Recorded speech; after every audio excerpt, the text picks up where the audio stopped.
Oke lur, dulur, sahabat Rizwanji Channel dimanapun kalian berada.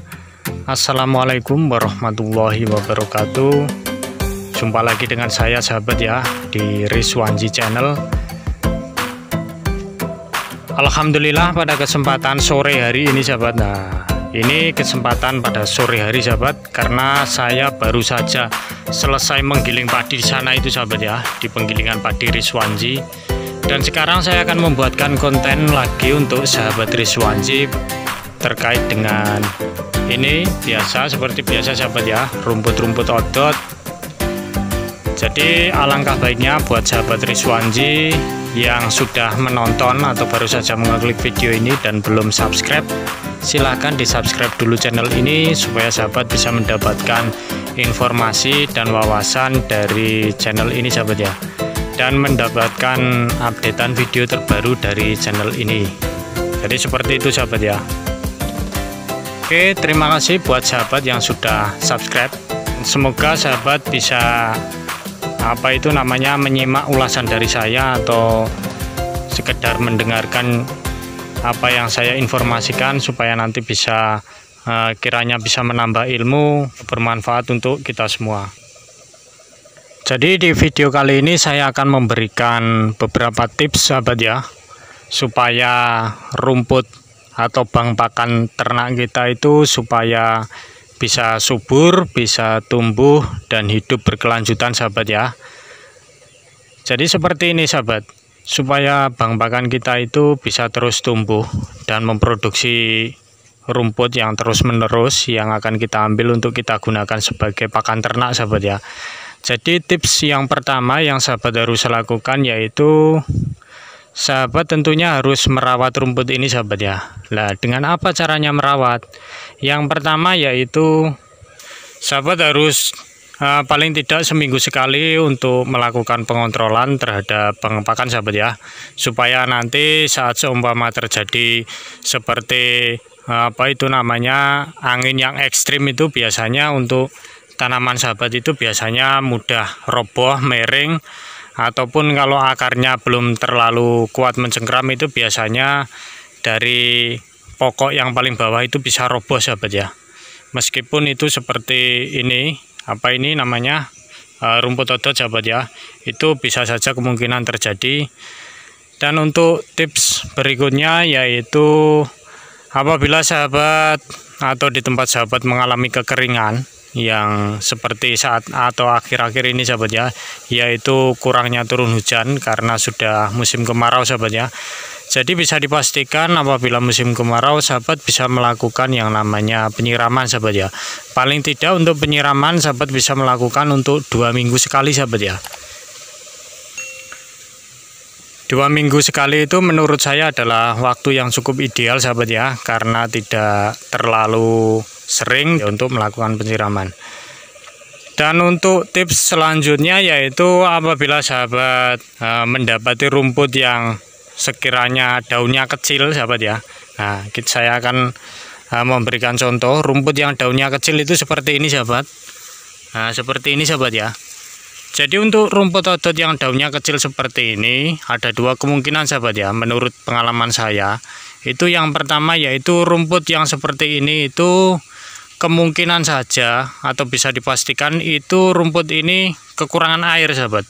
Nah, jadi seperti ini sahabat ya, daunnya itu runcing-runcing dan kurang lebar sahabat ya. Jadi seperti ini. Terus yang kedua, rumput ini kurang pupuk sahabat. Jadi bisa dipastikan apabila rumput sahabat mengalami pertumbuhan yang kurang cepat dan daunnya runcing, terus daunnya kecil atau tidak lebar sahabat, bisa dipastikan rumput tersebut kekurangan air seperti itu sahabat ya. Dan mungkin barangkali juga kekurangan pupuk atau bisa disebut juga dengan kekurangan nutrisi sahabat. Jadi seperti itu sahabat ya. Terus untuk tips selanjutnya yaitu sahabat yang pasti harus melakukan pemupukan dari mulai awal tanam sampai menjelang panen sahabat ya, yaitu saat pemupukannya bisa dilakukan setelah tanaman sehabis ditanam ataupun dipanen itu kurang lebihnya sekitar umur 14 hari sahabat. Nah, kenapa di umur 14 hari harus dilakukan pemupukan? Karena di usia atau umur 14 hari itu rumput ini sudah cukup tumbuh daun sahabat ya, sehingga dengan adanya daun bisa dipastikan rumput tersebut akan bisa berfotosintesis saat pukul 10 pagi. Jadi seperti itu sahabat ya. Dan untuk tips selanjutnya yaitu penanggulangan hama sahabat ya, yaitu sering kita jumpai apabila rumput odot itu juga sering terdapat cukup banyak hama, terutama hama belalang, hama ulat sahabat ya, terus kemudian tikus, ada juga ayam bisa saja saya sebut hama, karena ayam itu walaupun sudah kita kita suruh pergi sahabat ya, kita lempar pakai batu, itu tentunya ayam besoknya akan kembali lagi sahabat.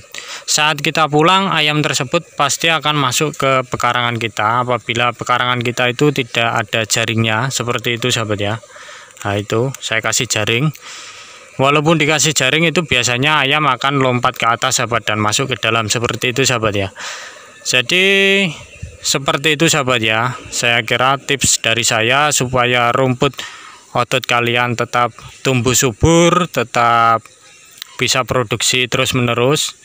Dan satu lagi yang perlu sahabat ingat, yaitu saat rumput ini sudah sering dipanen sahabat ya, rumput odot ini sudah sering dipanen, maka rumput ini akan mengalami yang namanya penyusutan produksi daun, bahkan penyusutan untuk anakannya sahabat ya, atau tunas barunya itu biasanya lama kelamaan karena sering dipotong itu biasanya akan tunasnya juga akan berkurang produksinya, karena bisa saja di waktu musim panas seperti ini itu ada beberapa tunas yang mati sahabat ya. Dan cara menanggulanginya yaitu dengan cara apabila sahabat mempunyai bibit stek seperti ini sahabat ya. Ini yang bang pakan yang ada di hadapan saya ini biasanya saya khususkan untuk dijual. Dan di sebelah sini ini ada beberapa rumpun ini. Ke situ itu bisa saya gunakan untuk pembibitan sahabat. Jadi bibit ini bisa saja sewaktu-waktu saya gunakan untuk menyuplai atau mengganti rumput odot atau tunasnya itu yang sudah mulai mengering dan minta diganti sahabat. Jadi seperti itu sahabat ya, saya kira beberapa tips yang bisa sahabat terapkan untuk rumput sahabat supaya bisa terus berproduksi dan awet untuk kelangsungan hidup ternak sahabat Rizwanji dimanapun kalian berada. Jadi apabila sahabat menyukai video ini dan belum subscribe, silahkan di subscribe dulu, dan jangan lupa untuk di like sahabat ya, supaya sahabat bisa mendapatkan manfaat dan saya juga mendapatkan manfaat dari video yang saya berikan untuk sahabat Rizwanji semuanya. Jadi seperti itu sahabat ya, apabila ada salah kata dalam pengucapan maupun pengambilan gambar yang kurang berkenan di hati sahabat semuanya, saya minta maaf yang sebesar-besarnya. Terima kasih. Wassalamualaikum warahmatullahi wabarakatuh. Rizwanji Channel. Oke.